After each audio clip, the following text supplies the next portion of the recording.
दरम्यान महाविकास आघाडीच्या विधानसभा प्रचाराचा प्लॅन हा ठरलेला आहे। उद्यापासून काँग्रेस नेत्यांचा मराठवाडा विदर्भ दौरा सुरुवात होईल। 16 ऑगस्टला महाविकास आघाडीच्या प्रमुख पदाधिकाऱ्यांचा मुंबईत मेळावा होणार आहे। तर उद्धव ठाकरे, शरद पवार, नाना पटोले मार्गदर्शन करतील। 20 तारखेला महाविकास आघाडीच्या प्रचाराचा नारळ फुटणार आहे। तर 20 तारखेच्या सभेला राहुल गांधी देखील उपस्थित राहतील। महाविकास आघाडीचा विधानसभेसाठीचा प्लॅन ठरला।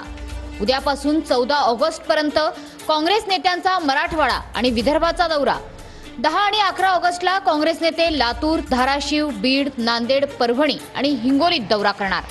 12 ऑगस्टला छत्रपती संभाजीनगर आणि जालन्यात पदाधिकाऱ्यांशी संवाद करणार। 13 तारखेला बुलढाणा, अकोला आणि वाशिममध्ये संवाद साधणार। 14 ऑगस्टला अमरावती आणि यवतमाळमधील पदाधिकाऱ्यांशी संवाद साधणार। महाविकास आघाडीच्या प्रमुख पदाधिकाऱ्यांचा 16 ऑगस्टला मुंबईत मेळावा असणार। उद्धव ठाकरे, शरद पवार, नाना पटोले या ठिकाणी मार्गदर्शन करणार। 20 ऑगस्टला काँग्रेस नेते राहुल गांधी मुंबईच्या दौऱ्यावर येणार। 20 ऑगस्टला महाविकास आघाडीच्या विधानसभा प्रचाराचा नारळ फुटणार।